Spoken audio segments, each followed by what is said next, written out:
What is up, everybody? How are we doing on this wonderful Wednesday?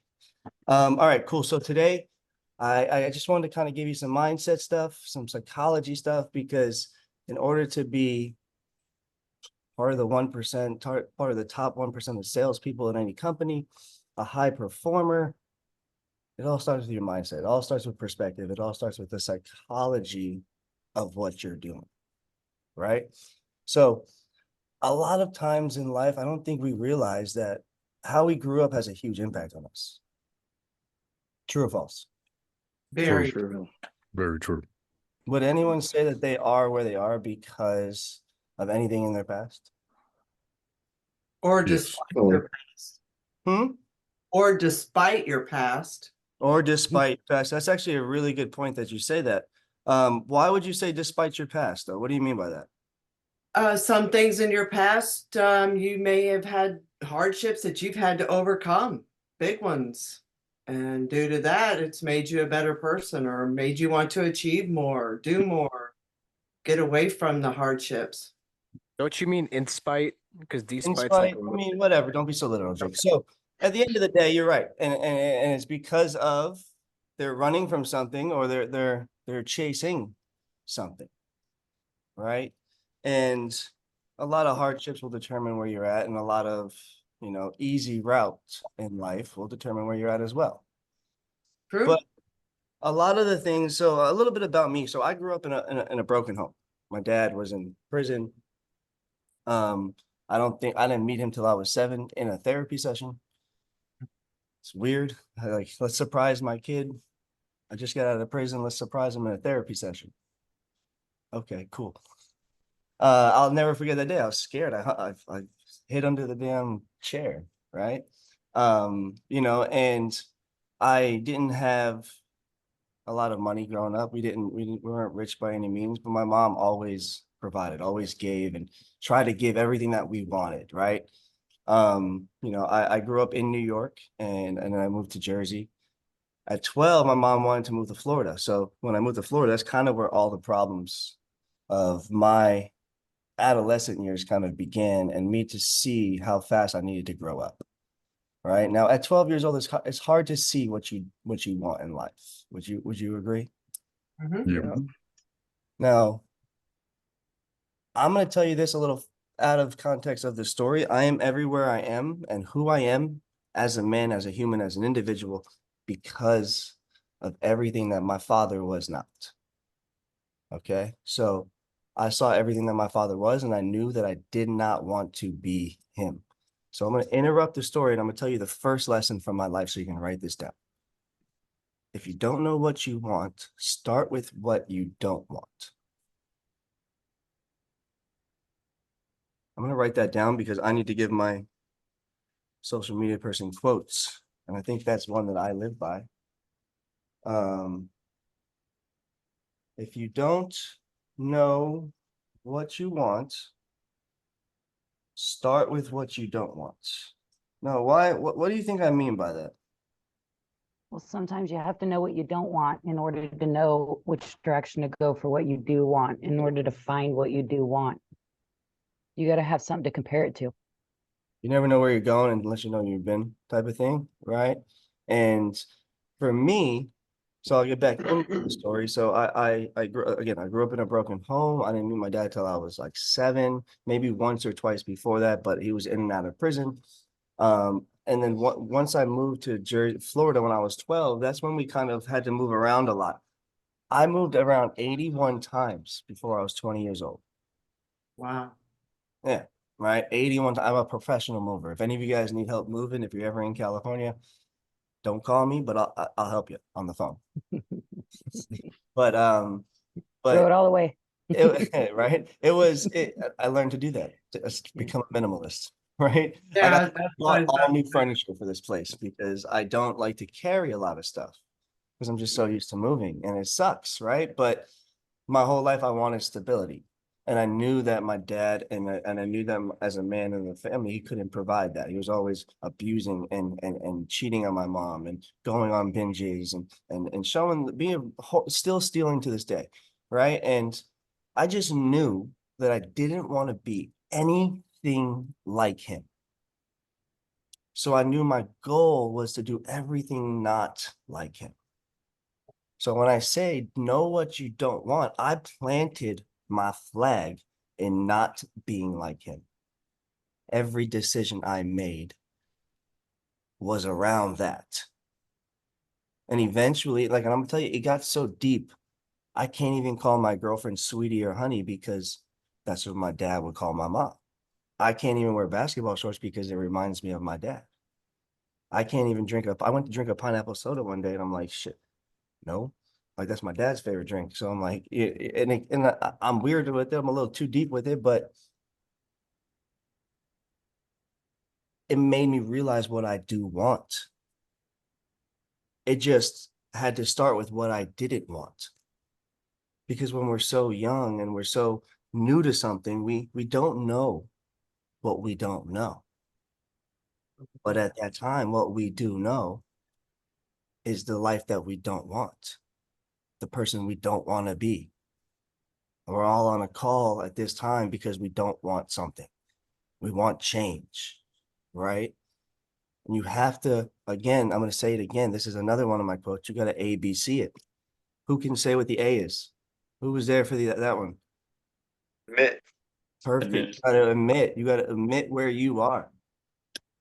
What's the B? Believe. Believe. You got to believe that what you can change. It can happen. And then what's the C? Commit. You got to Fitting. commit to that work, to it.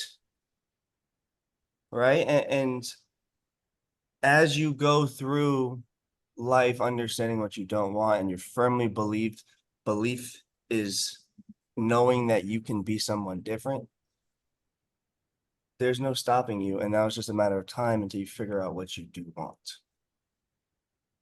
Does that make sense with lesson number 1? Mhm. Yes. Absolutely. Sometimes for most of us, the vision of the future is not so clear until we have experienced hardship. But what is always clear is what we didn't want in the beginning.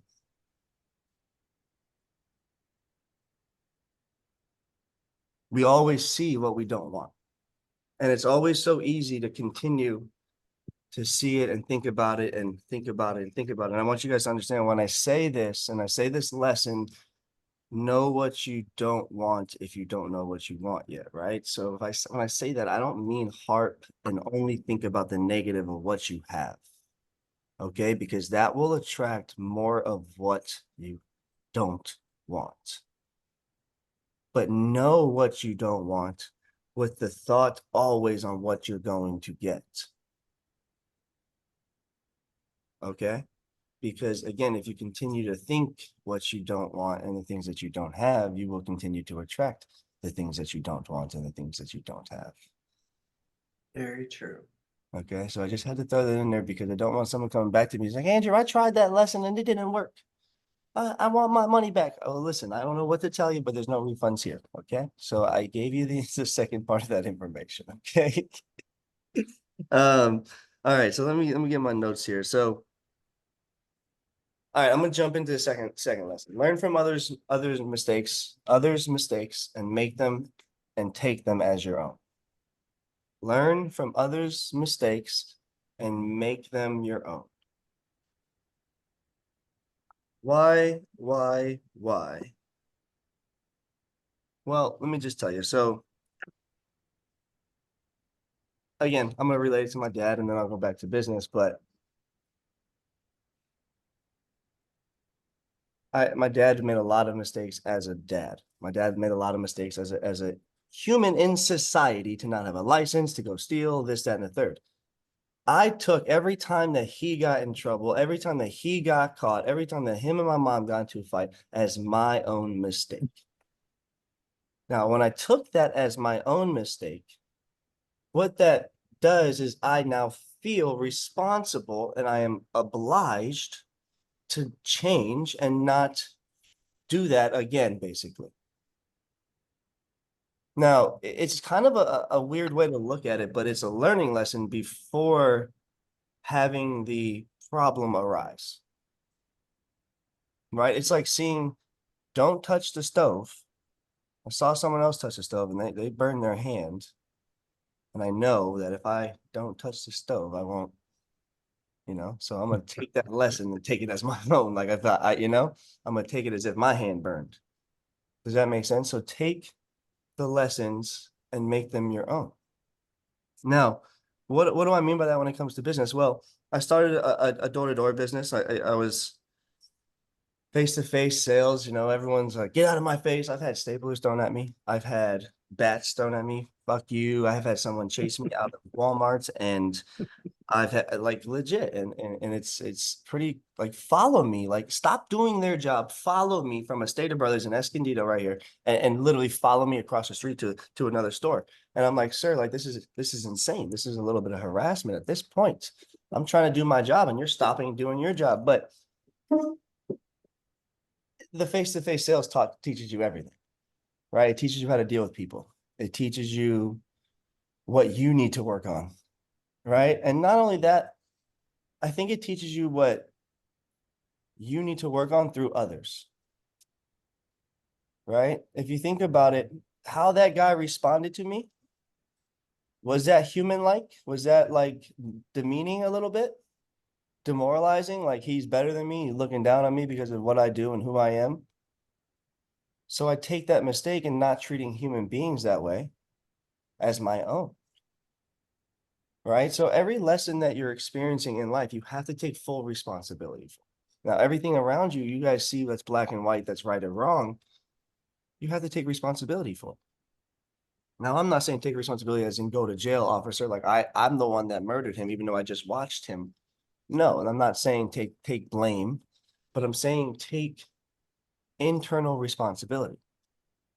Understand the cause and effect that you have on your life. Now, understand the cause and effect that other people have on your life through their own careless mistakes, through their own loving ways. All these things you are learning lessons from, right? You learn how to love through our parents. We learn how to love through our first relationships and things like that. We learn through others, but we only try to take the good if we realize that as humans. Like, oh yeah, I got this from that person. They taught me how to do this. But why don't we ever understand, like, hey, my dad taught me how not to steal. My dad taught me how not to cheat on a woman and why not to. So taking other people's mistakes as your own and claiming them as your responsibilities will only help you become a better human being and get you get you closer to that goal that you want and get you further away from what you don't want. Does that make sense? Mhm. So Yes. the third lesson, I'm gonna give you guys a fourth one for fun, but the third lesson is make fast decisions. I was 20 years old and I found so I started sales when I was 18. Sold art. Okay. Sold artwork. Had a box. I had to walk into the store. Not even a store, it was the office building, right? And I had to like sneak past security and then like wait for a back door of an office on any given floor at any time to open so I can sneak in with my box. Right. It was some crazy stuff, but it was fun. I was 18. So I'm in the box, I'll put it down and like, hey, we're with the framers upstairs. Even though I'm on the top floor, I'll point upstairs. I'm like, oh yeah. Right. And I'm pulling this stuff out. I'm like, yeah, you get it at cost. Right. So I loved it. And what I loved most about it, it was a crazy experience going in, sneaking into office buildings. Side note, I got kicked out of the entire city of Tampa. We're on a road trip and the entire, like all the office buildings had my picture. They thought I was stealing stuff in my box. And I'm like, nah, man, I'm just trying to sell some stuff. But anyway, so make fast decisions, right? So that's where my journey started in sales. And then I found another marketing company when I was 20 and I fell in love. Like it's more professional, suit, tie, morning meetings, right? And tons of clients, DirecTV, Verizon, the military, Sam's Clubs, Costco's, sports teams. But there was this makeup client and that was their new client. So my second day, I tell my mom, I go, hey, I need to ride. But hey, anyway, I'm gonna do this for the rest of my life. Right. So She's like, okay, whatever. She can go sell makeup to person on the streets. I'm like, hell yeah. Hell yeah. 2 days later, the company is saying that they're opening an office in San Diego. Now, I'm silly and I'm just like, sheesh, I want to go. So I kind of like finagle my way to the owner and I kind of set up some goals, right? And he's like, you want to go to San Diego? He's like, you've been here for like 4 days. I go, yeah, but I'm not really feeling the one that you're leaving behind to run this office. I like you guys. So he set up some goals with me and I go hit him. And like 4 days later, we're about to get up. We're about to go like plan our move because they said, yeah, you can come. So I'm like, all right, cool. So the next day I like, hey, I need a couple of days off. I got to iron some stuff out here. So I had to go to my probation officer. Okay. Yeah, I did a little backwards, like decided to move. And then I went to my probation officer, right? And I was 20 at the time. So I go, hey, I'm moving to California. I just need to move my probation out there. She goes, no. And I get confused. I'm like scratching my head. I'm like, no. I'm like, my mom doesn't even tell me no. What are you talking about? She goes, no, you can't move. I'm telling you no. I'm like, you can do that? I'm like, you own me and my rights right now? I'm confused. Where's my string? Like, what are you talking about? So anyway, she said I couldn't move. So I'm like, all right. I did what any logical person would do. You moved. Hell You went yeah. anyways. Hell yeah. Like I fucking moved, right? And you know, and I had to fly back the following like 2 days later when I got here, right? So and then I'm flying back once a month to get to my probation officer. My mom's called sometimes the same day. My mom's calling me, your probation officer is gonna come visit you. So I had to like spend so much money on flights. And I eventually got caught, right? And I got caught because the guy that I was selling makeup with pissed off a security guard and he called the cops and cops ran our name and yada, yada, yada, right? So I took his mistake as my own. So we just back up there. So I haven't been in trouble with the law since. But I say this because had I not made that decision, that fast decision to move to San Diego in 2010, after knowing this company for 4 days and being on probation and just saying, fuck the law, I'm going to chase this opportunity, would I really be here today? I'd be stuck in that negative Nancy house and dealing with my dad's energy and having them hear them fight all the time and them still going to CVS trying to steal some socks because they can't afford some shit. And you know, it's just like make fast decisions because you don't know where you're going to go. It's like I talked about the other day with making a decision. You don't know what the right decision is until you make it. We can sit up in our head thinking what the right decision is, but you don't know. You can always change it. You can sometimes you can't though, Shauna. Well, for the Sometimes most part, you can. for most of the time you can, yes. But the thing is, over analysis equals paralysis, True right? that. And then it's an indecision is a decision. You know, so you got to make fast decisions because the faster, that's why they say success loves speed. If you operate off your gut, not your brain, because your brain is meant to help you survive. It's not there to tell you what to do off of instinct like your gut is, your intuition is. Some of the fastest decisions you guys made were probably the best decisions you guys made. And if you think hard and about any type of, let's move quick, right? Let's change careers real quick. Any decision that you make quick like that, I can guarantee you right now, you'll tell me that it was one of the better decisions. Yeah, I broke up with that person real quick. You know, so like those decisions. Yeah, I moved out of my parents' house quick. I quit this job real quick. I went all in real quick. Like whatever it is, you know that it's the best decision you made. Because you didn't let your brain try to help you to survive and make you think and analyze things. Do you know why kids make such fast decisions and they have such fun in life and they're so carefree? Not overthinking. They have nothing to overthink. Their brain ain't working. Their brain ain't fully developed just yet, but their gut and their intuition is.